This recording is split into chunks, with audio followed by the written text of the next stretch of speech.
everybody. You're listening to the Big Chill Podcast. This is episode 306. England, is this progress?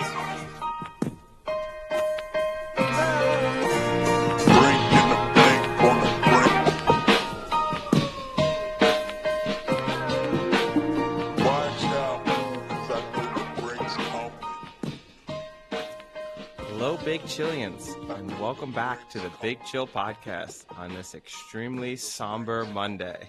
I'm looking at a defeated and devastated Eddie and Sam, so I'm going to leave it to both of you. I'll just give my little tidbits as we go, but obviously the fans want to hear how you feel. Well, first of all, my voice is gone, so it's not impacting how I feel, but I'll definitely sound a little bit different than usual. that was struck. That word. That word nice was little preview.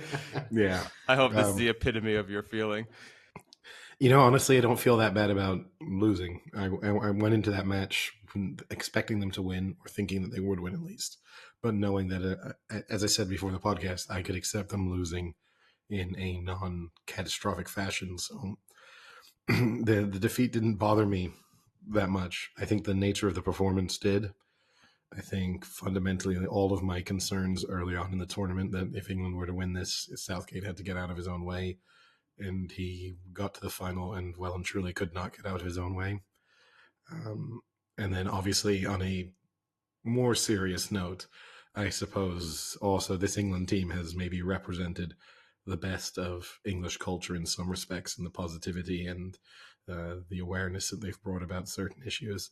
So to see the situation in the stadium before the match and during the match, and then the comments that have been made subsequently, the racism and just the hatred that's come out as a result of the defeat, I think that's the more depressing aspect for me than the performance on the pitch or the result. Yeah. I mean, obviously, just starting, it's pretty devastating to lose in a major final. I've never had that feeling. I've never understood what it will be like to do it on penalties. Is even harder to take, but simultaneously, we've done something that we haven't done. It's progress. I would consider it progress. But is it really, Sam? I guess the only reason it's progress is because the game was incredibly similar to the Croatia World Cup semi, but it happened in a final. So Great. Progress in terms of quite literally being one step closer to winning. Yeah. It was such an annoying performance. It was so frustrating because the first 20 minutes, 25 minutes, in no way, shape or form did Italy look like they were in a contest at that point. And the goal was great. You mean England play was great. Hold on, Sam. You mean that England didn't look like they were in a contest? Well, no, Italy didn't look like they were turning up. Right, but the expression didn't look like they were in a contest means that they are bossing. They weren't being England, challenged. Okay, you mean on England. Okay, well, Italy I'm just making sure that turn up, and England would look up. No. Okay, fair enough. Yeah, and it was such a good opening. It filled me with so much courage that this wasn't going to be like Croatia, and then lo and behold, we do the complete. It was identical. It was the exact same thing. It didn't make sense to me, any part of it. You're going up against one of the most attacking teams in the Euros, and you're just going more and more defensive, more and more deep. It just wasn't going to work, and it wasn't ever going to work. And yeah, I'm pretty frustrated. It's just frustrating. Like Eddie said, I'm frustrated at the manner of the defeat rather than the defeat on penalties in a major Euros final. So, yeah, I agree with you. That first 20 minutes, I mean, we had spoke in our last episode kind of what we predicted, and I had said I had felt it was going to be a tough back and forth, both defensively good matchups with an under 2.5, and you both had said, I think England could score 2, 3, even 4 goals. And, at the first 2 minutes, obviously, we chatted in the chat, it's going to play out. And then that first 20 minutes, I thought the same thing, man, they could be right. I was definitely leaning towards feeling what you both were feeling pre-match after that first 20. And then it was like watching a team just turn the switch off. And it was I think, I mean, that's the heartbreaking part is you watch that first 20 and I felt the hope that this is, they look great. They look phenomenal. They're going to steamroll here. And then, and then it's just like, what the hell is going on right now? Like you get into that 50th, 60 minute and you're just like, what the fuck is this? Yeah. And look, all of that responsibility falls on Southgate. He's built a team that's thinks defensively, that thinks negatively when it comes to their style of play. And when they then get put into tough situations, they are going to revert to their sort of true form. The fact that I'm going to slaughter Southgate here. I think it's a bit of a shame because I think he's very nice, and I think what he's done to help rebuild the image of the England team is huge and perhaps much more significant than, again, England winning anything. But in any sport, keep going, Eddie. In any sport, he's gonna hear this and think, "Who's this muppet that's ridiculing me?" In any sport, the coach or the manager, I think you get judged by the adjustments that you make. You can put your original tactic out there, but fundamentally, like if you look at the NFL, Bill Belichick's wins games because he wins the second half, and Gareth Southgate, I mean, you could have had a corpse on the touchline for the second half. The Italian goal was clearly coming. He made no substitutions, nothing to change it. Just, I guess he was sitting there crossing his fingers, hoping, well, if we can survive another 10, 15 minutes, they're going to get desperate. But you could feel the goal coming. Then even after the goal, he didn't make any immediate changes. I mean, I think the first substitution was the 79th minute, I think. Then even in extra one, wasn't it? Yeah, then even in extra time, you have that ability to maybe inject a bit of some fresh legs and some pace. And actually, in the second half of extra time, England looked good again. I think because Italy reverted also to their default position, which was to hang on for penalties at that point, and England were the ones kind of pushing forward.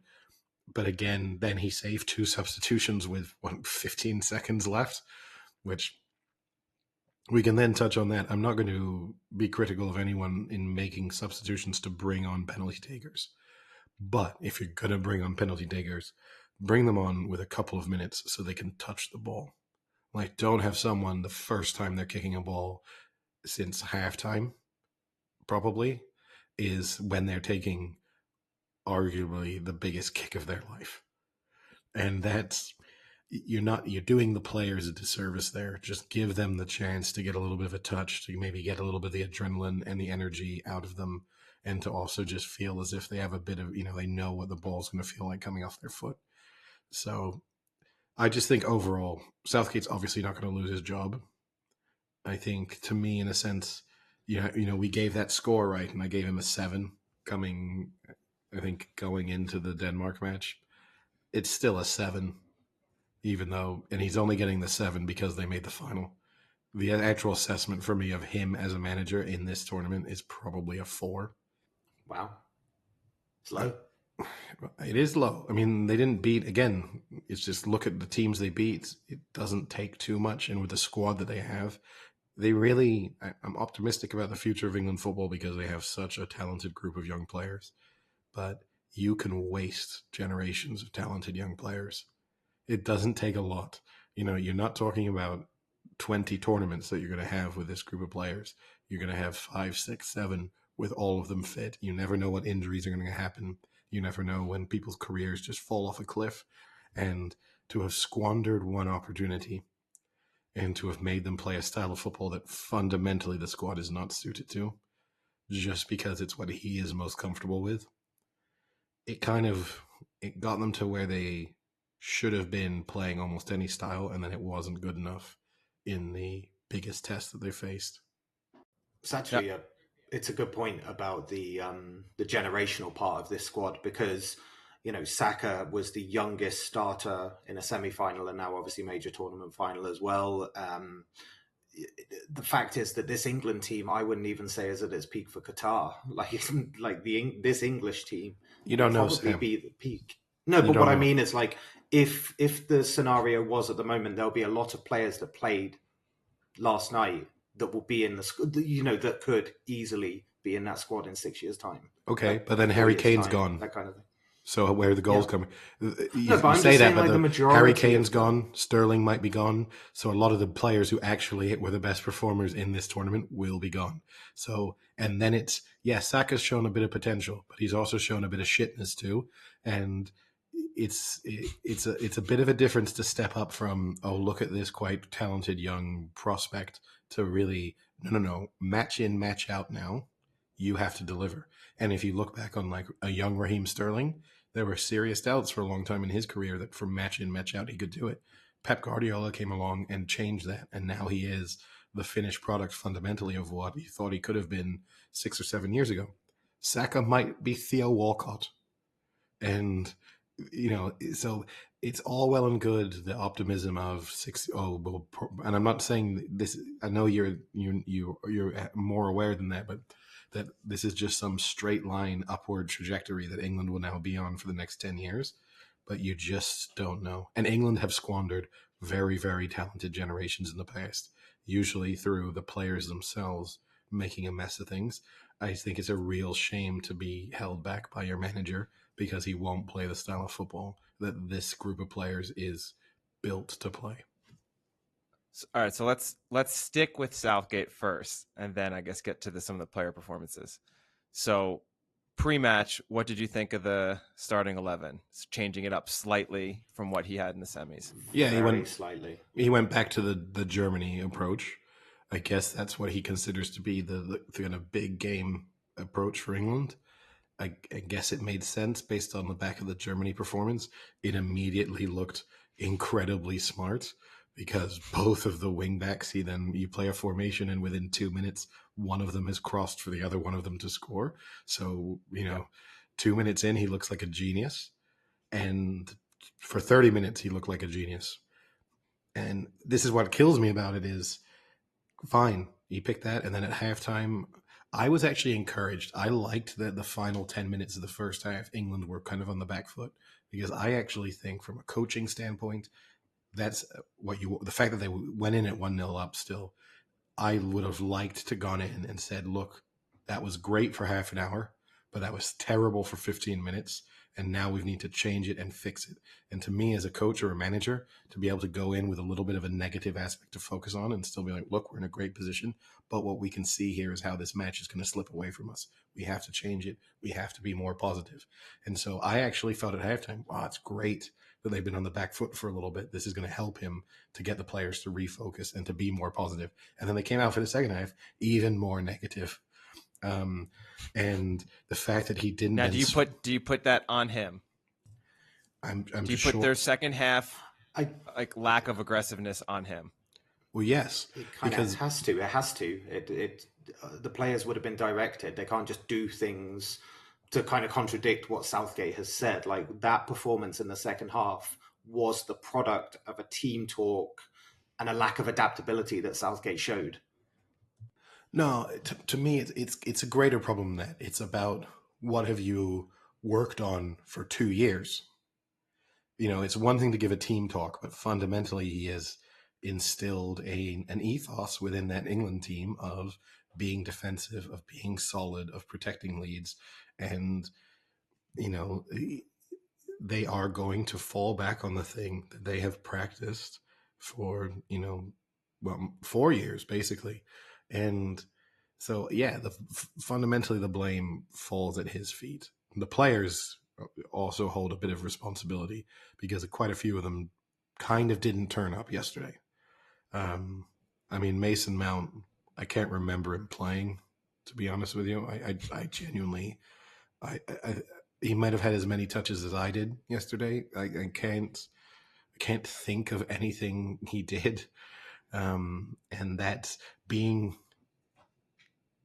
invisible in a final is worse than making mistakes. I would rather someone make catastrophic errors because they're trying to do things than just Mason Mount getting subbed off and thinking, wait, Mason Mount's still on the pitch. Yeah, that was exactly it. Like, at in a least spot where you Saka, shouldn't be, right? Like in a spot where you shouldn't be invisible. Like I can understand if Yeah. I didn't hear Stones' name all game, that's great. Maybe that means they're never getting any pressure. You know, Yes. they're just all offensive. That's great. But that's a position you should be hearing his name all the time. Yeah. And so then again, that Southgate, the decision to So then what do you stick think of with, the subs? well, the subs were kind of the right subs at the wrong time. Grealish should have come on. Again, he had to make a substitute. He should have made some changes before the goal. So at the 60-minute mark, there should have been subs, and there should have been 3 or 4 subs before the full time whistle. In the fact that there, I, and again, the timing of the substitutions to come on to take penalties, I'm fine. And they got lucky that they even got onto the pitch because he tried to do it so late that they nearly didn't get on. So those 2 subs now. Maybe things would have been different if they hadn't, because maybe Who knows what happens? oh wow, yeah. that would have been What if moment.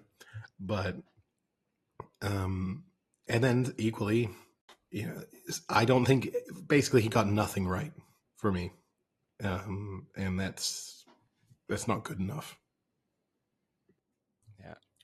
Yeah, he got the blueprint right at the start, and it made perfect sense. But like it was mentioned in the Denmark game that there was a lot of things that England did in that to then build the character to understand what you can overcome with it. Like going behind in this tournament, conceding in the tournament. It was good that England went through those things, and there had to be this moment with Southgate where they saw the way. They saw the way Italy were kind of coming back into the match. They had that point at half time to make those changes. They had the point at 60 minutes to make those changes. Whether that be a substitute or whether it be like an ethos change or a team talk style change. And there was key moments in this match that nothing fundamentally happened. And that has to come back down to Southgate ultimately. I just don't understand too. We watched a semi-final where Spain picked Italy apart and just ran them ragged for the entire match by playing high tempo, by pressing high up the pitch, by being positive in their play. And basically, Spain provided the blueprint for England as to how they could win that final. And Southgate and his staff, and maybe the players, sat and watched that and went, no, instead what we're going to do, we're going to sit back against an Italian team that loves just keeping possession. We're going to sit really deep. We're not going to press them. We're going to allow them to just play the ball slightly inside our half to strings at times, 15, 20 passes together, and wait until they unlock the door, which is basically... Now, unfortunate that then the goal subsequently comes from a set piece where, England will be disappointed in that respect that they could have done better from that. It's not as if Italy sliced them open. But, yeah, it's just... I mean, Verratti played more passes yesterday than Declan Rice, all 4 of the England midfielders who played combined. Process that. One Italian midfielder played more passes than all of the England midfield players who played centrally combined. And he didn't play the full match. About England dropping deep. He got subbed off with 10 minutes to go or whatever. It's a painful statistic. Is it okay? Okay, just I know we're on Southgate, but was there any performances in that game that you thought were of the kind of final standard that actually they kind of came out of that well? Well, Pickford. That final. I mean, Pickford comes out of it looking great. He's a little bit unlucky with a goal. You could maybe be critical and say to him, it's nearly a fantastic save when he pushes onto the post. If you were being really, really critical, you should say he should be tipping it around the post. No, but we're talking about. This is the thing with England. We got to stop. We got to start upping our standards. We got to stop judging players by League One standards and start judging them by world class standards. And I can promise you, if Donnarumma had let in that goal, the Italians would be saying, "You got to do better." So let's start holding our players to the same standards that the other teams do, because that's how they get better. We give England players at times. We don't, because look at the backlash to them losing, but we often give them this weird pass of like, well, he's Pickford, he's Jordan Pickford, plays for Everton. He's not that good, right? And the reality is, the exercise I always like to do, rename him Pickfordinho, and he's playing for Everton and also playing for Brazil, and suddenly the expectations of him would be radically different. So, but fundamentally, great performance from Jordan Pickford. I thought Harry Maguire played really well. I thought he was one of the few England players who tried to be positive. There were moments when he tried to actually bring the ball out of defense and get something going. Sometimes it kind of went wrong when he misplaced passes. But again, I'd rather someone trying to do that than someone just sitting back and letting the game kind of go by. So I think Maguire came off well. I think Harry Kane did the job that he was asked to do well. I think an underrated pass, the Harry Kane pass for the England goal to get that ball out wide is a fantastic piece of skill.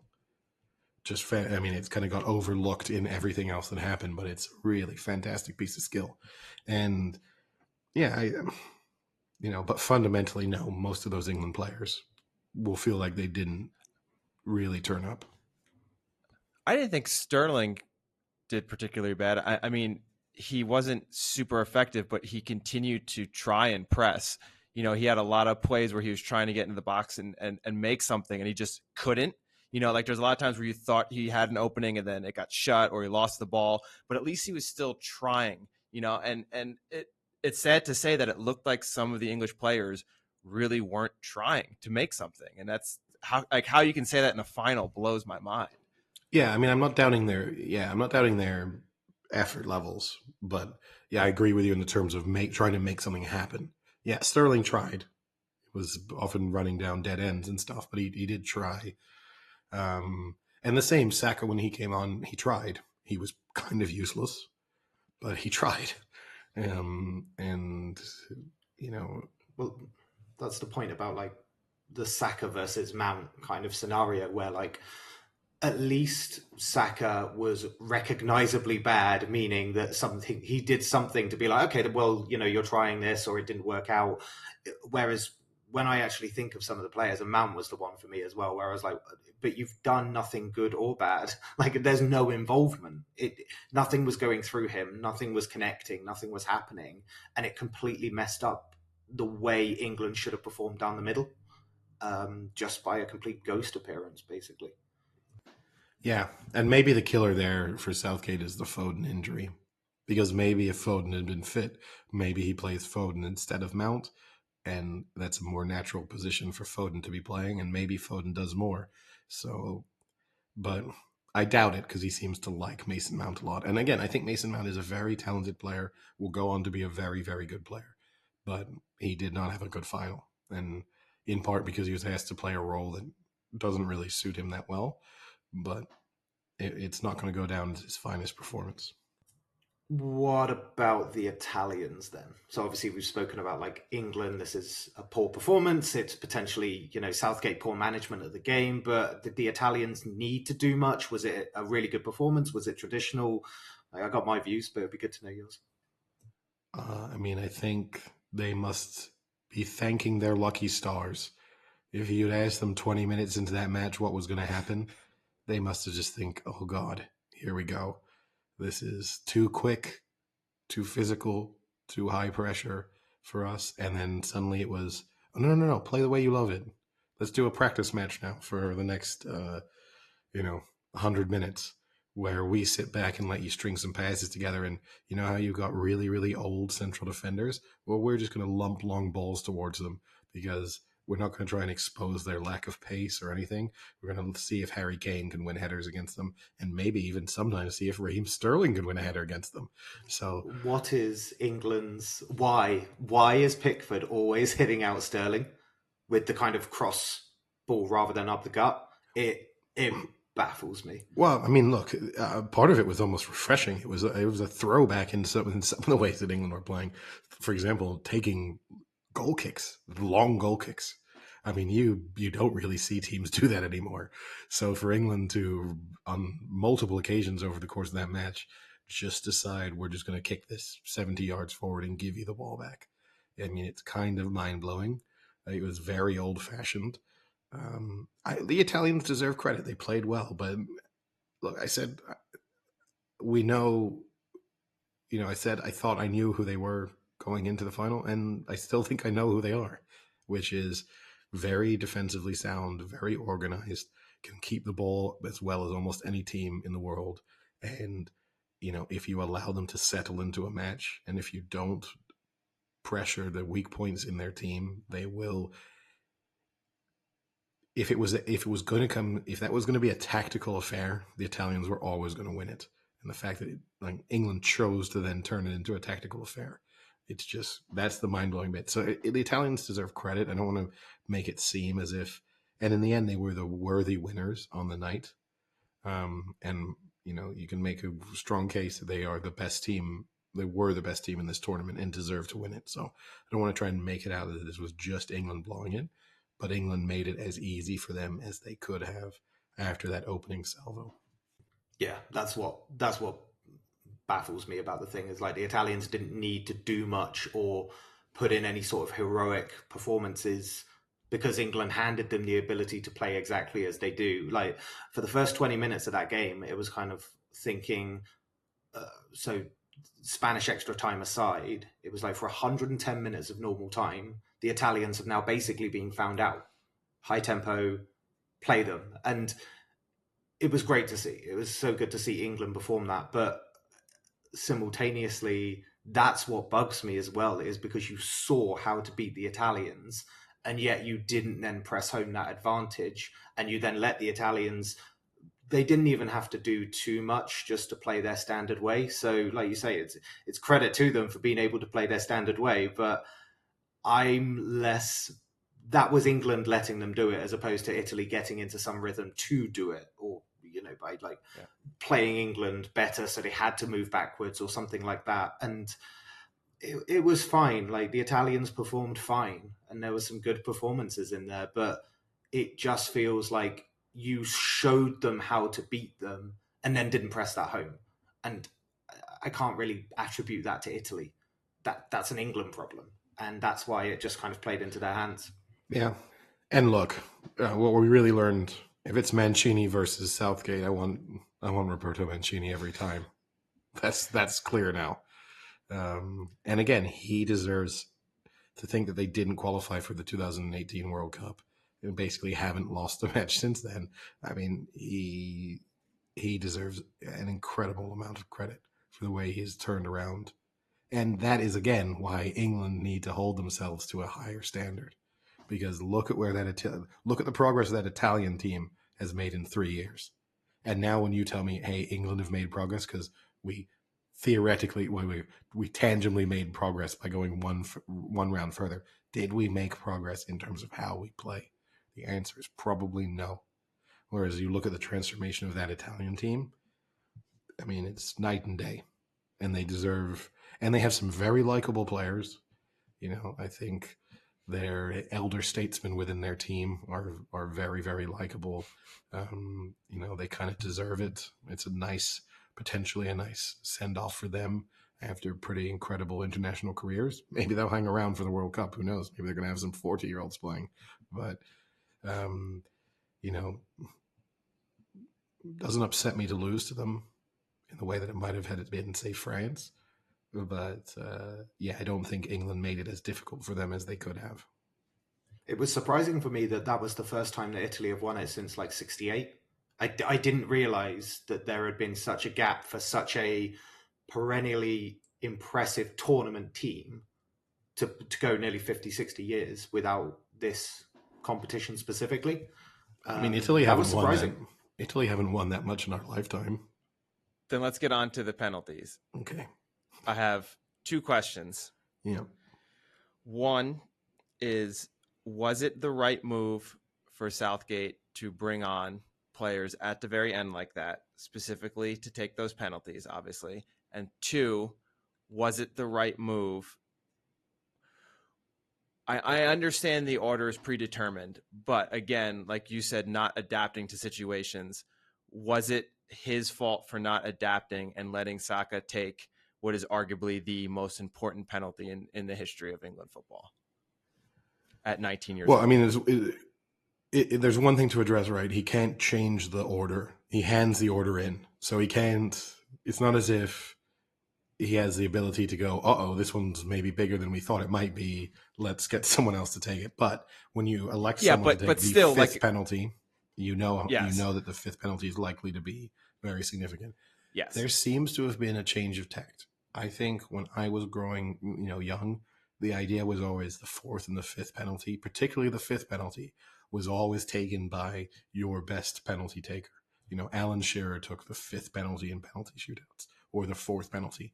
Now, I think the change has been you can sometimes waste, because then you lose the penalty shootout in the first 3 or 4, and basically your best penalty shooter doesn't get involved. Which is why I guess Harry Kane takes the first one now, because you're hoping. And look, that went to plan. Harry Kane and Maguire came up, score the first 2. Italy miss one of theirs, and now suddenly you would think, and Rashford. So I'll run through this before we look at it. Going into that match, so Saka had never taken a penalty in a senior appearance for either club or country. When you look through the England team, the most experienced penalty shooter was Harry Kane. He's taken 51. He scored 44. There's a significant drop-off after that. Rashford is the second most experienced. He's taken 15, scored 13. Maguire, taken 9, scored 5. Sterling, taken 9, scored 4. Mount, taken 5, scored 4. Sancho, taken 5, scored 5. Trippier, taken 4, scored 2. Henderson, 3 and 1. Phillips, 3 and 2. Grealish, 2 and 1. And then, Jordan Pickford, 1 and 1. You don't have a ton of experience there in terms of penalty takers. And you don't have a lot of, I guess, Kane and Rashford aside, you don't have a lot of players who are the default penalty taker for their club. So I get why Rashford and Sancho, 5 for 5, he clearly had confidence. I get the substitutions. I just would like you to bring them on 5-10 minutes earlier.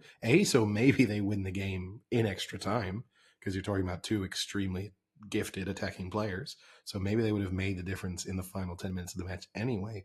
But certainly just give them a few touches, let them get a feel for the ball, let them get this sense that, again, you're asking someone basically cold to go up and hit.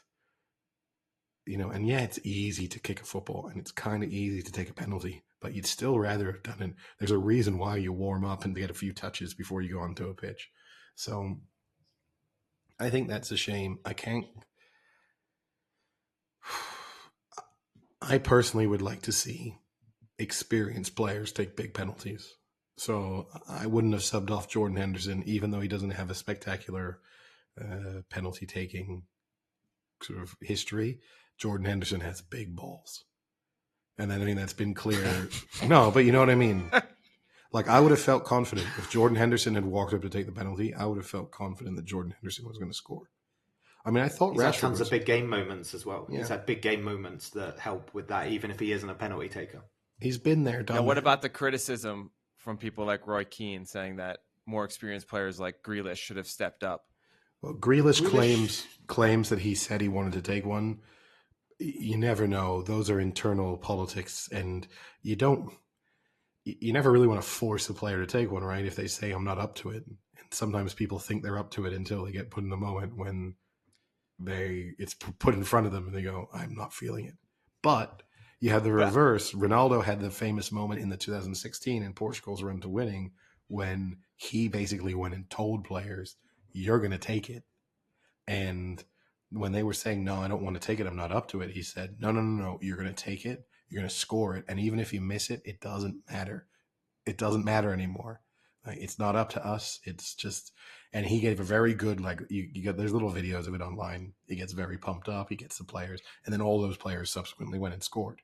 Now, the video would look different if Ronaldo forces to them and they miss. My question with Grealish and with Roy Keane saying that he should be stepping up. So he did respond and say that he said he wanted to take it, but at the end of the day, can he only do so much? What was his other option, that he was just going to go and take the ball? Like, I don't, like, you can say you're going to take it, but isn't Southgate ultimately deciding? Yeah. No, again, yeah. A list gets handed. So you can only do so much, right? You can't just go and snatch it. It's not like a penalty. No, in a I know. match. What I'm saying is you can. No, I know. I know that's what I'm saying though. Like you can only do so much, right? Like I don't understand what he would have want Grealish to do besides saying, I want to take it. I want to take it. If at the end of the day, Look, Southgate says, no, I got my put it lineup. put it this way, at least with Roy Keane, you know that Roy Keane would have said, I'm fucking taking one. I don't care what you say. You put me on the fucking list. And he would have been on the list. He wouldn't have given you a choice. He And probably would have somehow sworn more as well in that sentence than you did. But I mean, I'm just saying that's, you know, like, so like Roy Keane can be an absolute asshole at times and, you know, pretends as if he is the sort of ruler of the universe and, you know, all seeing, all knowing sometimes when he breaks down football. But he at least, when he's giving that kind of criticism, you know that if it had been him, he's taking one. He would have said, no, I'm not letting a 19-year-old kid take this penalty ahead of me. You know, a player with a handful of Premier League appearances, a few England caps, no moments of significance at any point in his career. You know, and so I mean, Grealish hasn't taken a penalty in like 2 years for Villa. So it's not like he has this kind of like incredible experience to bring it in as a big game player. Like he doesn't do it that much. But then again, Saka doesn't either, and Saka was in the lineup. So I don't know what Southgate. He's got his own reasons for doing it, I guess. But no, they would have. It's not. Let's not blame it all on. They will have taken a ton of penalties in practice. They will have worked out the order based on that, and they will have also spoken to players ahead of time. And Saka will have clearly said, I wanted to take one. And obviously has backed it up in training. And look, it's the nasty thing about penalties, right? England's penalties were not good, aside from Kane's and Maguire's. None of those penalties were good penalties. However, it's the classic thing with a penalty. If the goalkeeper had just gone the other way, it's a perfectly good penalty. It's a cool, calm penalty if Donnarumma goes the other way. So let me go through. Was Rashford's bad or unlucky? So the thing that bothers me about Rashford is that's not how Rashford normally takes penalties. He doesn't do the wait for the keeper. I mean, he's done it before, but it isn't his go-to style. And so to get to that biggest moment, I mean, if you compare it, for example, when he took the penalty against PSG in the last minute to knock them out of the Champions League, he just ran up, put his foot through it, absolutely thumped it. And there you go. And to me, I think the thing is, do whatever you do. So, for example, Jorginho, okay, he missed it, but Jorginho took the Jorginho penalty. Pickford just did a really good job of not moving too early. And so, you know, Rashford did the good job of getting Donnarumma to move. I don't know why he then has to go quite so close to the post. You know, once you've got the goalkeeper to commit, now you just roll it in there. And so it's a mixture of almost trying to take a really good penalty when you don't need to. But my criticism of him is just do the thing you would normally do. And he didn't really. Yeah, like that. Is it slightly unlucky though? Just hitting the. I mean, it's 4 inches the other way, and we're not even talking about it. I mean, yes and no, but he didn't need to even be within a yard of the post. Donnarumma was well and truly gone. He got to rolled it gently into the 2 yards inside the post, and it wouldn't have been an issue. And then everyone would have been saying, "What a cool, calm, and collected penalty from Marcus Rashford!" And the killer with the Rashford one is that was a huge momentum shifter within that penalty shootout. Even though Pickford then subsequently saved the Jorginho one, it shifted the feeling from England were ahead, and then you're playing catch up, and every penalty becomes more and more significant, particularly given the fact, right, that Italy had gone first, which statistically speaking, teams that shoot first win penalty shootouts. For that very reason, the pressure is greater on the second taker than it is. It's why they do that ABBA format now instead of just the alternation. And that was the moment. I do think if Rashford scores, England win that shootout. Fundamentally. Because I think that You're changes. Just heaping pressure. You're heaping pressure on each kicker. Sancho and Saka then get to take penalties thinking, if I miss, we don't lose, which is a very different, both of them basically took penalties thinking, if I now don't score, this is probably over. Obviously, clearly in Saka's case, but even in Sancho's case. So Sam, Sancho's penalty. It was a pretty poor one. Like, it's just at a part of the goal where it's really easy if the keeper guesses. If the keeper just simply guesses, it's a save because of the way that it's done. So there wasn't like it was really well positioned in the corner. So even if the keeper guesses, he has to stretch. It is fundamentally the perfect, if I go this way, it is a saved penalty. And I think it's just a pretty poor penalty. It's just, again, if the keeper goes the other way, it's cool as you like. And that was easy. But when it's the other way around, it looks poor. And I just think it was poor. That's it. Also, too, when you're going to open your body up like that, it gives the keeper, what they're going to try and read most of the time. Goalkeepers, they're trying to look at your landing, the angle of the distance your landing foot is from the ball, because that tells you whether you can wrap your foot around it or if you're going to have to strike across it, and then also how open your hips are. So in both Sancho's and Saka's cases, super open hips. They basically telegraph the way they're going to go long before they strike it. And when, again, you then got an absolutely massive goalkeeper in goal in Donnarumma. He's also good at saving penalties. He's never lost a penalty shootout. So, he's player got of the tournament, right? Yeah. Weirdly enough, he won player of the tournament. Pickford won Golden Glove for conceding the fewest number of goals. But yeah, and I mean, I feel sorry for Pickford, because the difference, I will say, actually, is Donnarumma saved penalties. Obviously, saved 3 penalties. Saving 3 saved 2 and a miss. Saving 2 penalties out of 5 is extremely impressive, no matter what they are. Pickford's saves were good saves. I mean, that Jorginho save, he's been robbed equally of having an iconic England moment. That save, if England win that shootout, that then goes into kind of top 10. I mean, I would say it becomes the second best save in England history. The Gordon Banks against Pele save stays number 1, because that's probably the greatest save of all time. But this penalty save then becomes the second most iconic goalkeeping moment of any England goalkeeper. And now it will just never be spoken about. Yeah. That has to be, for me, one of the most 180 swings of emotions in the shortest period of time ever.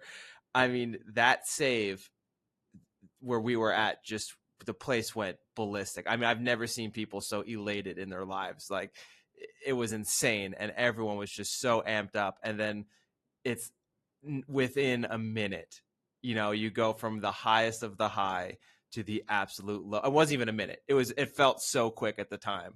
Like you were just riding high, and then it was through the floor, like through the basement to ground level. And I'm not going to say this is not like trying to be wise after the fact, but yeah, I had the moment of elation, and I will say, when I saw it was then Saka taking the 5th, I immediately did not feel good. And I've been wrong about that in the past. I remember when Eric Dyer stepped up to take the winning penalty against Colombia, and seeing it as Eric Dyer and thinking, oh no, it's fucking Eric Dyer.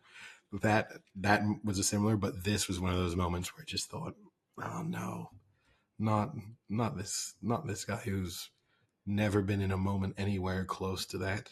But he'll bounce back, I'm sure, and hopefully that England team all are better for it. And look, I'll put my spin on it. And I spoke to some fans after the game. The theory I came out with, that England, I get more satisfaction out of England if they never actually win a major tournament. I will say, the feedback, I've never been called by random people online. I've never been told I was an idiot as often as I have been in relation to that theory coming out on the podcast. Just people I absolutely have no idea who they are, just telling me I'm a fucking moron, which is fine. At least they're listening. But last night and after the match, I kind of tried to explain it to a few people, and some people didn't get it, but a few of them kind of did. I guess in that emotional moment, it probably makes more sense, because it's easier to process a loss when you're like, well, yeah, there's next time. There's, in It's the 15 silver months we lining. go again. Yeah, Yeah, in 15 months we go again, kind of thing. But just a remark on all of this. I think obviously we've seen the papers today with all this kind of like disgusting abuse that the three penalty misses got, but also over the past 24 hours since the game, I felt an immediate sense that some things have reverted to the problems of England teams of the past. Like, not to do with the players specifically, but just to do with the feeling around it. So you mentioned about what Southgate did for the team was to rebuild this image, rebuild kind of a feeling of getting behind the England squad and kind of having a feel good factor around the team. And over the past 24 hours, you've had to see like Grealish come out and say this stuff about penalty shootouts, which again, just it's kind of airing the dirty laundry in the public, which is something I remember of, the kind of England 2000 to 2006 kind of time. I think I'd probably put it down to. Actually, a little bit later, I'd say like 2002 to 2008, around that. And then obviously the disgusting, well, they're not even England fans. Like, if you heard what Kane said, like they're not England fans. Like, people saying the most insane, disgusting and hateful stuff. It's just, and then seeing the fans at Wembley, break through the barriers to try and get in. It just, the whole thing just kicked back to the worst times that I've gone through as kind of an England fan, and seeing the worst things. And it's just a shame, because you feel like all this feel good that's come from Croatia 2018, and the World Cup run there and the good run here, it just kind of got shat on basically within a day. I don't want to say I told you so, Sam, but we had this same conversation about a week ago, and you said, and I said, let's just wait until they lose. The positivity in newspapers and everyone being behind them and everyone being, it's easy when you're winning. Everyone pulls in the same direction. The question is how, which directions does everyone start pulling when they lose? And yeah, look, I still think the England team. I think the way they've reacted to the racism, and I mean, England fans, it made me ashamed to be an England supporter yesterday in everything, booing the national anthem, people storming into the stadium, the fights that you've seen, just the level of just drunkenness and public disorder in general, then the racist abuse afterwards, just every part of it. It's the absolute worst of English culture being put on display for everyone to see. And then when people are going to ask, why does everyone want England to lose? But this is why. Because fundamentally, they have a sizable chunk of England supporters who are just absolute scum. And unfortunately, that sizable chunk, whilst it is probably still a minority, is a vocal enough minority to make it seem as if they are representative of England fans in general. So I Exactly. think it's. It's the minority shouts loudest thing. It's, But yeah, I'm it's not just, even optimistic enough, Sam, to be certain it's a minority. You know, and no, but genuinely, there comes a moment in time. Is it a minority, or is it just if you put people in the right atmosphere, they all kind of turn into it? Um, I mean, certainly with booing the Oh, now national we're anthem, talking like Lord of the Flies here. yeah, but certainly booing the national anthem, which is just yeah. so basic, and you have people defending it. It's so idiotic. But um, yeah, and look, the politicians are being rightfully criticized. Boris Johnson, who obviously, belittled the gesture of kneeling pre-tournament, and then now is coming out publicly to be critical of the racist abuse that some of the players are receiving. You can't at one moment say there, why are you doing this? It doesn't apply to you. It's a meaningless gesture. And then the second time around, go, oh, it turns out all of you get racist abuse when the sport doesn't go well. So maybe it's worth you trying to show people that it's not what you stand for and that we can be better than that. So just everyone kind of, aside from the players, and again, it's the reason why I do like Southgate, and that I wouldn't want him to be sacked, because I don't think a lot of former England managers would have handled all of this situation as well as he has done. But everyone apart from the England staff and England players have looked bad for the past 24 hours. Now, let me ask one final question just to kind of lighten the mood a little. Eddie, as manager of England, do you win Euro 2020? 100%. 100%. Do you just mean Without do you just question. mean the game, or do you mean like Eddie's route The to whole the final? The whole tournament. Yeah. No, I genuinely believe that. Genuinely, it's not even. I just think, yeah, assuming I have the right staff around me to help me do some of the things that I wouldn't be able to do, which is what every manager or head coach needs anyway. So I'm not unique in that respect, but 100% I believe that I could have managed that final for certain and asked that England team to go back to the key word, more adventurous. And I think really taken that game by the scruff of the neck, as we later saw Saka get absolutely taken by the scruff of the neck. And look, I think that's the one final talking point. Jorginho should have been sent off for that tackle on Grealish. It's a red card all day long. It doesn't matter that you just go into your thigh. It's a dangerous tackle, and I thought we've established the idea that if you go in studs up with no control, you're going to get a red card. And that level of inconsistency, I thought the referee was actually pretty good, and he, for the most part, kind of let the game flow, and he didn't get either by England or Italy get sort of, tempted to just blow his whistle consistently. So I don't think he was bad, but it's a red card all day long. And similarly, I actually think the Chiellini pull back on Saka, it isn't a red card, but it should be. The rules of the game should not allow you. It's one thing to pull back someone's shirt to just as a professional foul to stop them from getting by you.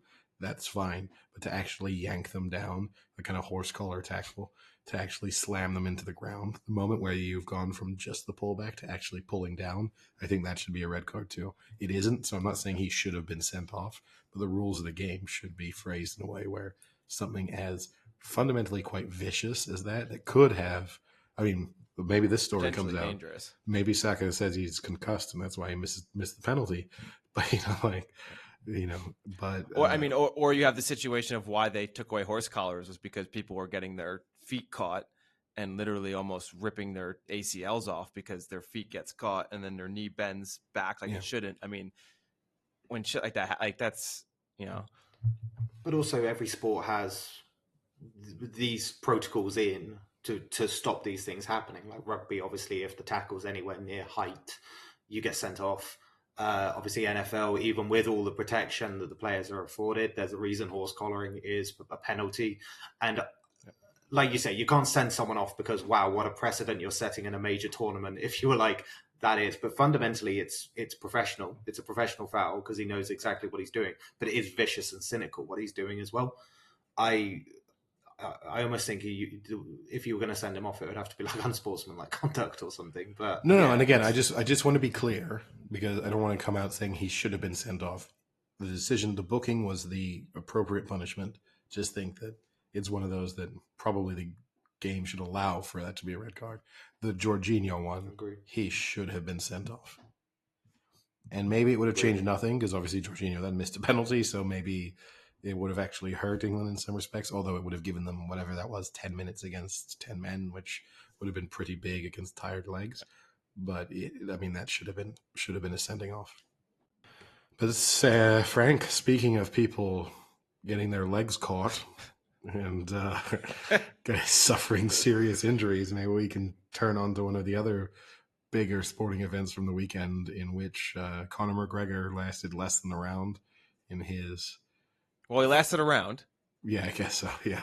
In his fight after he broke his ankle I would say even leg. Yeah, gruesome looking injury.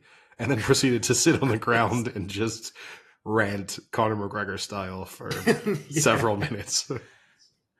The most impressive thing about it was how he wasn't in more pain. And I get adrenaline. I understand. Look, it's adrenaline. I understand that there's adrenaline. But at some point, everyone who watched that saw his leg snap and then snap back the other way when he then adjusted it. And how he was able to just sit there and laughing and trash talking, continuing to trash talk, that blew my mind. I mean, that was crazy to me. Yeah, no, it's and crazy. Actually, he took about 5 punches almost to the face while his leg is shattered in the last 5 seconds.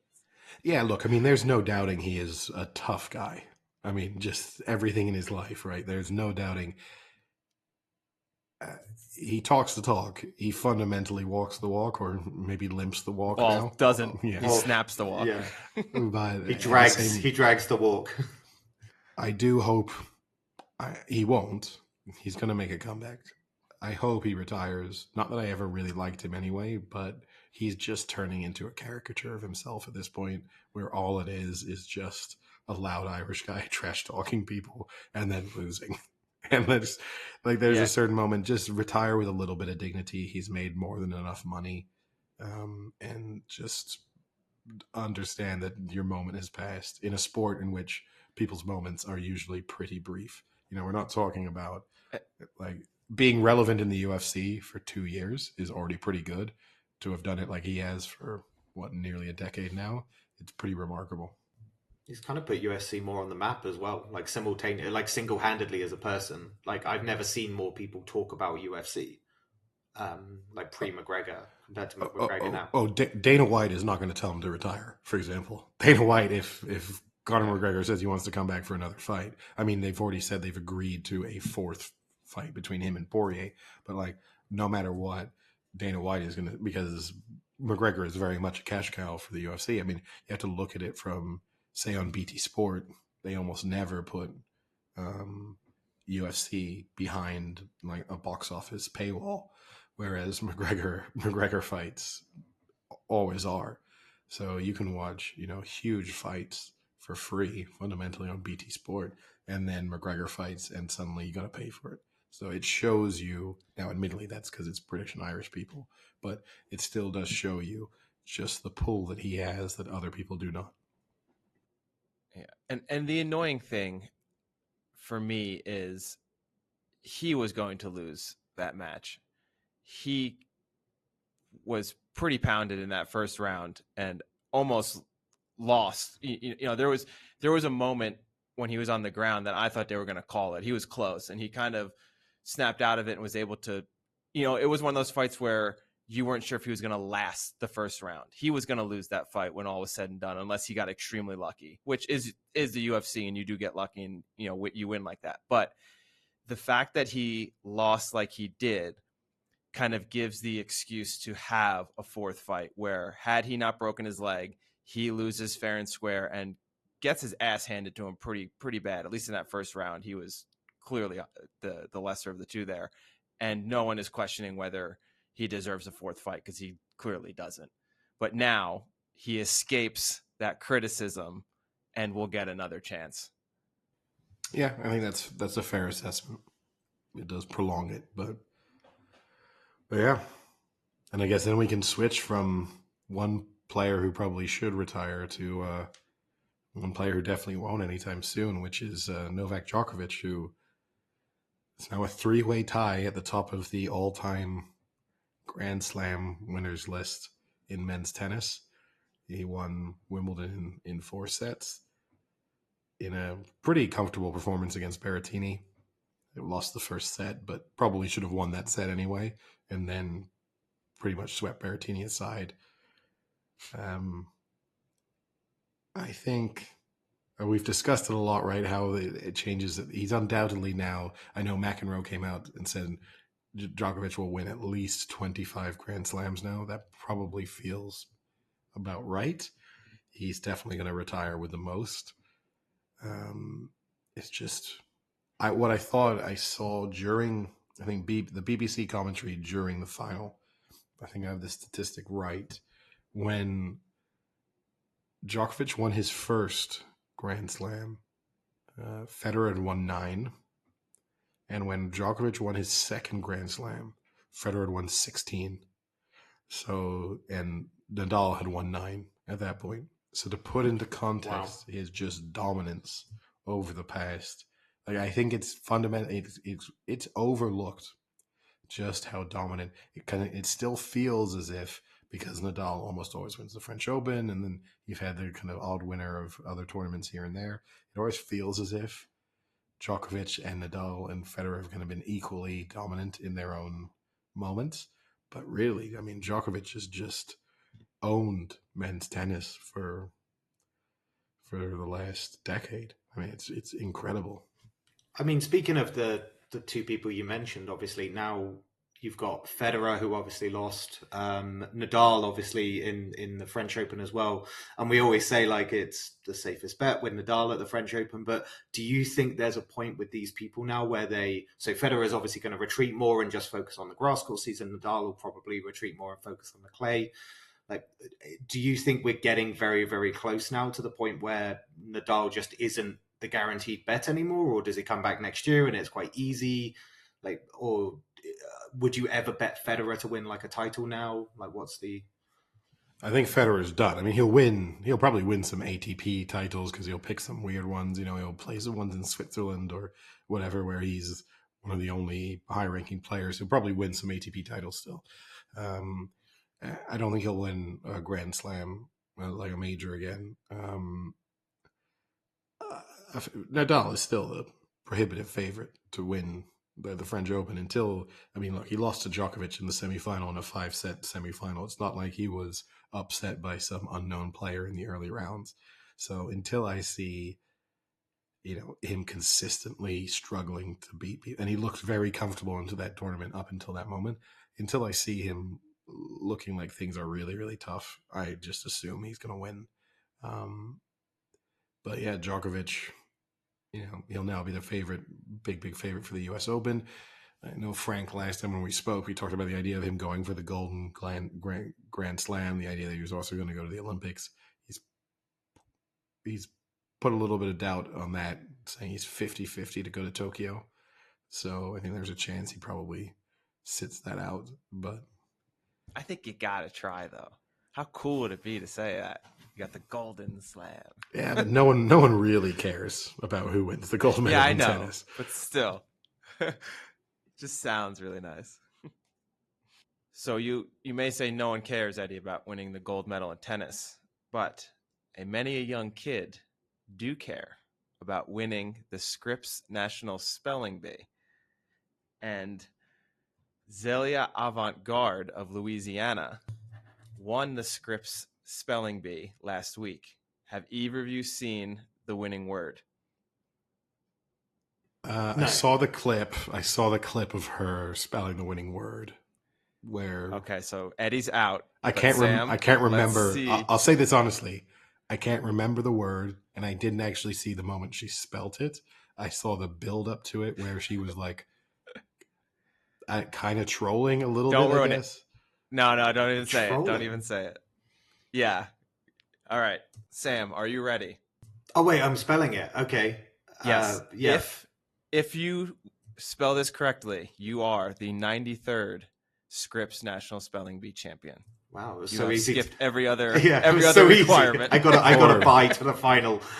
You got to buy to the final. Can I just say before you ask him to do this, the news story I read about it was like unbelievable. She won the spelling bee at only 13. I mean, it's a spelling bee for children, right? Like you can't compete as 14. A 25-year-old. Yeah, but you know what I mean. Like people it's like it's not as if she entered an adults competition. And I'm not saying she might spell. She obviously spells better than almost every adult. She might have won that anyway. But it's just it's like a weird thing. It's like entering an under 10s like 100-meter race. Yeah. I mean, like, can you believe it? He won it at only 10 years old. I think it's 16 is the limit. So she was 14. I guess there probably is a big jump, but still, it's not that, 2 years. All right, Sam, are you ready? Boom, ready.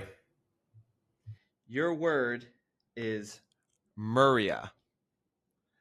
I'll repeat it. The word is Maria. I'm going to do the definition. Yeah, wait. Can you put it in a sentence? That's what I want. No, because you didn't ask that, but I'll give you the definition. It's a genus of tropical Asiatic and Australian tree having pinnate leaves and flowers with imbricated petals. Maria. Frank, origin. Can I ask you a question? Is it similar to a U.S. comedian? Well, yes, and that was the troll job she did. The origin was Latin from a Swedish name. Maria. M U M-U-R Maria. Murreya. Maria. That's what I would say. Awful attempt. I'm sorry. That's an that awful. is incorrect. Murreya. Did you A-Y-E? Did you say? No, Murreya. Maria. That's Maria. Maria. Maria. It's not the name of a horse. That is it. That is incorrect. Okay. Eddie, would you like a shot? Murrayah.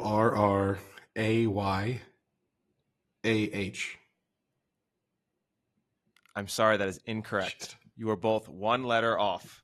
It is Murraya. Oh. If you had combined your answers and cut a letter off, you would have been correct. I don't think that's how spelling bees work, unfortunately. I'll take the best of Eddie's, the best of Sam's, and that'll be the spell. So wait. I don't get it. How did she troll? Like, what was this? The Bill. So they Bill asked her Murray, to spell it, and she said, "By any chance, is this named after a famous American comedian?" And they were like, we can't say that," because she obviously knew it was spelled like that, like Murray, like Bill Murray. It's spelling bee humor, Sam. You know, It's absolutely hilarious. Sam, I mean, I haven't been part of the tournament. I got a bye to the final, so I didn't really get involved in all of the banter, the spelling banter. So one of the other things that I kind of just wanted to bring up, I thought was rather funny that I saw in the news, was Drake. I don't know if you saw this, went out on a date last week. Yes. And he decided to rent out Dodger Stadium and have a nice dinner with his, I guess, girlfriend or girl or whatever you would like to call it, partner, in the entire Dodger Stadium. Yeah. My question to you, is that the biggest waste of renting out the entire Dodger Stadium to have a date with someone who could care less about being on a baseball field? That's what I don't get about it, right? Is that rent out the stadium. Like, do what you want. You've got money, do what you want. But why were they positioned at a weird part of the ground where it's just like close to the edge? Like, surely if you're going to do it, have it like on one of the plates or right in the center of it all and do something around it. It's just weird to go like, I want the whole stadium, but I want to be really close to where the boards are at the end of the thing. I bet you that's like the groundsman saying, like, no, we're not going to let them walk all over. You know, like they've probably put them in a position where it's like you can't really do so much damage during this that it causes us any real issues. But I think if I turned up, I'm going to just put this out there just in case there are any listeners who are really desperate to take me on a date. I would leave straight away. I would not be interested in that date. I would think, what a colossal waste of money. You could have done something that would just have been a lot more fun, a lot more interesting for a lot less. But the idea of just renting it out just to sit there, who cares? Wouldn't renting out a suite during the game and having a dinner at way least better. Be somewhat better? Because like I don't understand the allure of sitting on grass, or not sitting, well, kind of, set up on grass. No table. in an empty stadium. Like, it's not aesthetically pleasing. Like, oh man, look at those seats. Wow. So cool. I don't understand. I think it's just someone with too much money. That's really the case. You think here, it's a power move? Yeah. I think it's just a power move. It's just a dick move from a guy that has too much money. Yeah, it's also, it's the sign of just, it's trying to be original, but it's like super unoriginal. Like, it's not that creative. Even though it is not something most people would do, it's not putting together some incredible date. And I agree with you. I would rather have had it rent out all the suites during a game. Yeah.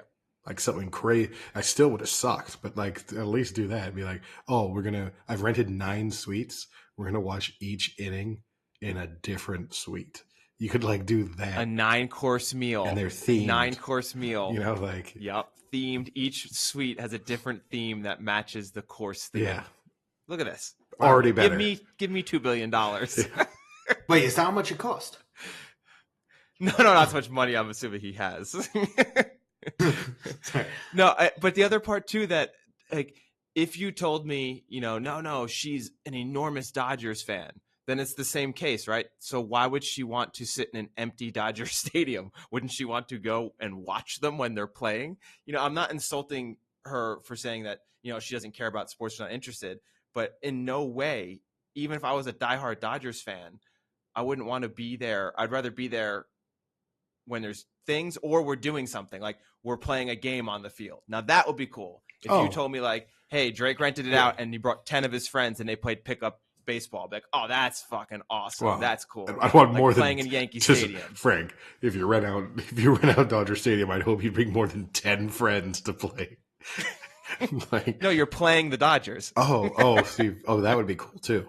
But no, I agree with you. If she was like a huge, say, not that this could have ever happened, but like they met playing softball.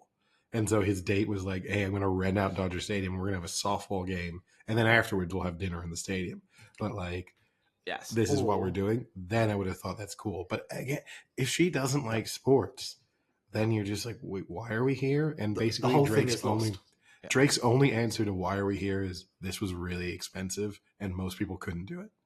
That's basically the answer to why am I doing this. Or you could have it whilst there's a Dodgers game going on. So your table on the bench. That would be a power move. That would be we're gonna be sitting in left field having dinner throughout the entire game. Just some guy going for a catch, just absolutely plowing through the table. How much do you think it would cost to petition that to like a minor league team that's struggling? For Drake to do it or for us? Because Drake, there's a different factor. Drake. Probably free if he really wanted to do it. To just get Drake to be there, probably free. Now, I don't know if you saw the other, we can have a multiple. I don't know if you saw like the little bit of drama that's coming out of baseball, because obviously Ohtani, who is absolutely dominating the new face of baseball, he's Babe Ruth reincarnated. Incarnated. He is, doing something incredible, which is going to be opening the pitching, the starting pitcher and top of the lineup for the All-Star game. And I don't know if you saw that Stephen A. Smith basically came out and was critical of him for the fact that he doesn't speak English and that everything has to go through a translator. And it came across as a little bit tone deaf, obviously on the heels of some difficulties with Asians in America and the way that they get treated. I kind of get where he's coming from in the sense that you would hope if someone's going to be the face of the game, there is a pressure on you to learn English. Like if you really want to embrace that role, it's difficult to do that through a translator. So I think there's a way of phrasing what he's saying where the message is correct, which is like, look, if, but at the same time, no, he's an asshole. He's an asshole. Like coming from someone who lived in France and knows how difficult for some people it is to learn languages. Like I struggled massively with it. It's just not my thing. I'm not good at languages. Right. So you have a person who's coming over, who's in a constant spotlight, is doing something that's basically a full year job. It's not like he has 6 hours in a day to go off and have English lessons. I mean, he's pitching and he's hitting, let alone, so he's like doing double the work of training. But and it's just, even what he said makes it even worse too, because he goes, I don't think it helps that the number one face is a dude that needs an interpreter so you can understand what the hell he's saying. Like, come on. Yeah. He is just an asshole. It just comes across as abrasive as well, just the language used and the... Yeah. I mean, that's Stephen A. Smith. The A stands for abrasive, but he or asshole. Yeah. And I think the thing too is, right, he might speak pretty good English. I don't know. And we've discussed this in the past, right? There are often situations in which someone thinks, no, I want a translator to be there because I don't want to get into a situation where I misunderstand a specific word or I misspeak slightly, and things can kind of spiral out of control pretty quickly if I get asked a question. And so it might be that he understands 90% of what's being asked of him, and he could maybe even answer in pretty good English, but he just thinks, do you know what? I'd rather have total control over what I'm saying so that I know that everything that comes out is exactly the way I want it to be. It also gives you the luxury, I suppose, of if ever he does kind of put his foot in his mouth, he can blame a translator, which is another added benefit, right? Being like, no, that's not exactly what I meant. Bad translation. For some reason, I heard that as like bad translator, and he like smacks him or something. Yeah, with That's a a bad translator. Yeah, it's interesting. Like I don't really see the. Actually, I think there's a fascination with it, right? There's a fascination that you've got the face of a sport not kind of conforming to a norm of being like an English speaker or like an all-American hero kind of thing. And I think that's encouraging, right? It surely encourages other people to do it. It opens up the potential for other people to get into a sport where maybe English has been a massive barrier, and now that's clearly not the case. I think it's. I mean, I don't think English has been a big barrier in baseball for quite a long time. It's been dominated by Dominicans and Cubans. So I think probably English being spoken naturally in major league clubhouses is probably the minority. Also, it's not like there's a shortage of previous Japanese players. I mean, there's never been like Ichiro would be the closest to a Japanese player who's been the face of the league, and he never was. I mean, this is the first time there's been a Japanese player who's done that. But again, I mean, the sport's super popular in Japan, so I don't think young Japanese, aspiring baseball or softball players necessarily need this for them to think that they could have a real, because they've got a thriving league of their own. But yeah, no, it's Stephen A. Smith, but he's a moron. Any other topics from the weekend or the week? Eddie, do you think your voice would have held up the entire Euro competition? Because it couldn't hold up one day, it looks like. Well, I mean, I probably yelled more than Southgate did. He was very passive on the touchlines. I didn't know. This isn't just one day, right? This was several days of abusing my voice. The Wednesday. I thought you were going to say your roommate. That's a separate matter. But no, this is several days of abusing my voice, myself, my body. So wow, it's been a hell of a Euros. Yeah. But no, I think this would have just been Eddie needs the rest. He's happy that it's a winter World Cup. Yeah. He needs that extra 3-4 months. No, it's earlier. It's coming earlier this time. Oh, is it? Yeah, the World Cup's 6 months earlier than it would have been. Yeah, so it's like 16 months away it starts. Anyway, but look, I think me losing my voice and then giving a press conference, I think it would have endeared me to the English public even more. Just the passion that was clearly being shown and the stress that ran through my vocal cords. So, no, I think that would have been a great look. I might have had to have done that thing that the Danish manager did a couple of weeks ago, where he held up a sign that just said "attack" with an exclamation mark. That might have had to have been my move, just to try and communicate. It would have just said "adventurous" and just held that up consistently and shown it to the English players. But yeah. Once we start making merch, "adventurous" has to be one of the shirts. Adventurous? Question mark. No, explanation point. Yeah. Adventurous question mark is more more your world, Sam. That's Well, I have to say, I think these last few years I'm learning how to cope to be an English supporter. Yeah, I mean, it probably doesn't get any better. So you got another 50 years of watching this, Frank. This might be the high watermark. No, there is that depressing reality of like roll on 2077 when England will next be in like a major tournament. Yeah, I mean, think if you're 50 years old, this is the best it's been. Well, I mean, in the last few years, I've had Iceland, Croatia, and now Italy. So yeah, they're getting better. They're going up. Yeah. I'm getting there. All right. Well, I guess I'll talk to you boys later. See ya. Cheerio.